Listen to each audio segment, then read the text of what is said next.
Hi, I'm Julie.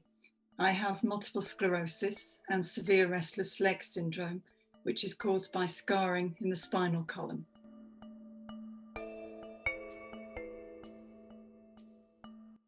I've been on a lot of drugs for my restless leg syndrome. I started off on something called ropinirole, which is a dopamine agonist.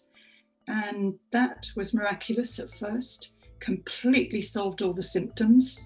But then after 16 years on it, I developed something called augmentation, which is a severe worsening of the condition. And the problem is medical professionals know nothing about it or how to treat it. So I had to research myself, and I had to go through withdrawal on my own because doctors had no idea how to handle it. And one of the things I researched was cannabis. And everyone who'd been through withdrawal from dopamine agonists said, this is the only thing that helped give me some much needed sleep. So I went through withdrawal, which was absolutely horrendous. I seriously considered suicide. It was so bad. Coming off dopamine agonists is apparently worse than getting off heroin or crystal meth. Now, at the time, cannabis wasn't legal. So I had to use my adult children to get hold of illegal cannabis. Hands up, yes, I did it. I didn't care. It was either that or I wasn't going to make it through. And it's the only thing that gave me 30 minutes of sleep after 4 days of absolutely no sleep at all and constant body spasms. I tried to get help from the GP, and the GP really didn't understand what dopamine agonist withdrawal syndrome was, and basically left me to fend for myself. So I used the cannabis. It really helped. I got off the drugs, and then I managed to find some other medication to take after the dopamine agonist, which was OxyContin, which is an opioid, a synthetic opioid.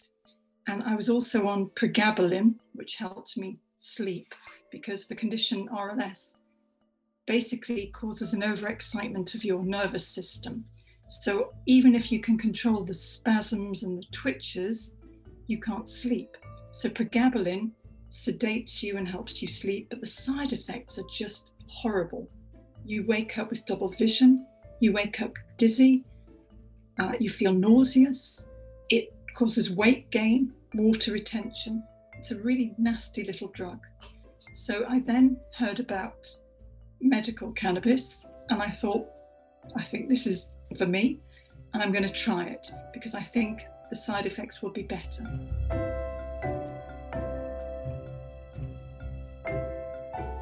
I found out about Project 2021 from my help forum for RLS, which is on Health Unlocked. And one of the members had found out about 2021 and he literally told everyone, this is available, use it.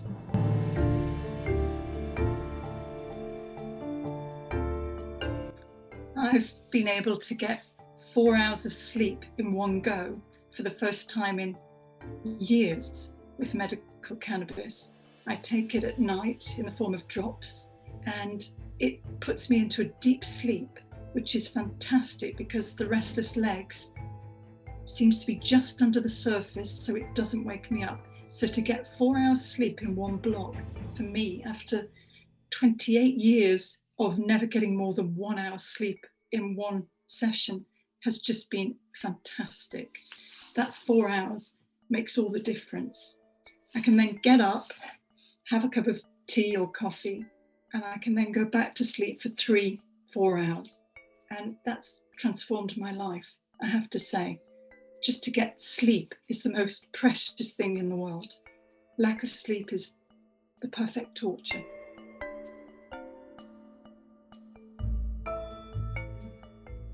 I think the most important thing that needs to change about medical cannabis is, first of all, education.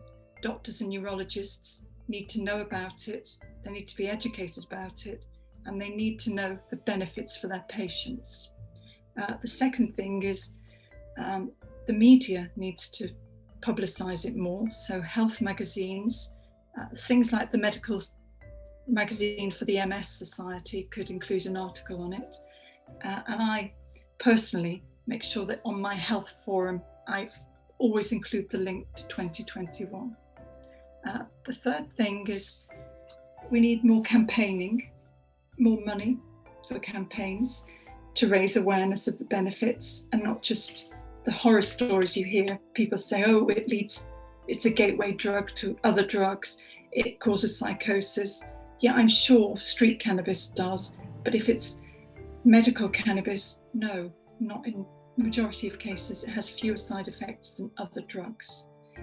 And finally, we need more research.